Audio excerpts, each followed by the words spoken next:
আমি আবারও চলে এসেছি এক নতুন ভিডিও নিয়ে। আজকে কথা বলবো একটি শেয়ারের সম্বন্ধে। তো চলুন শুরু করা যাক। ভারতীয় রেল দিয়েছে 146 কোটি টাকার অর্ডার। ভারতীয় রেল থেকে 146 কোটি টাকার কাজের বরাদ্দ পেল HBL ইঞ্জিনিয়ারিং লিমিটেড।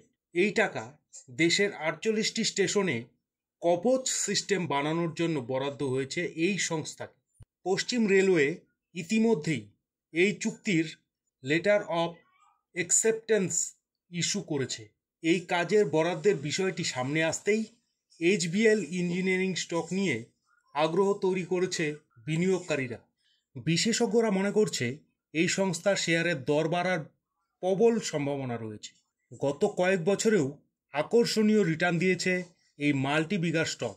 পশ্চিম রেলের 428 কিলোমিটার রেল লাইনে কবচ সিস্টেম বসাবে এই সংস্থা। এর মধ্যে পড়বে 48টি স্টেশন। এই প্রকল্প 730 দিনের মধ্যে শেষ করতে হবে HBL ইঞ্জিনিয়ারিং লিমিটেড। এই ধরনের প্রকল্পের কাজ ছাড়াও এই সংস্থা বিভিন্ন ধরনের ব্যাটারি তৈরি করে এবং ই-মোবিলিটি সলিউশন প্রোভাইড করে। এই সংস্থার প্রতিটি শেয়ারের দাম বর্তমানে চলছে 493 টাকা। যদিও গত সপ্তাহে এই সংস্থার শেয়ারের দাম কমেছে প্রায় 3%। গত এক বছরেও এই সংস্থার শেয়ারের দাম 12% কমেছে।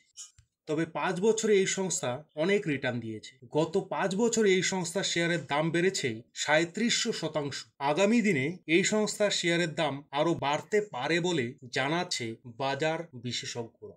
আমার ভিডিওটি ভালো লাগলে সঙ্গে থাকবেন, পাশে থাকবেন, সাবস্ক্রাইব করবেন।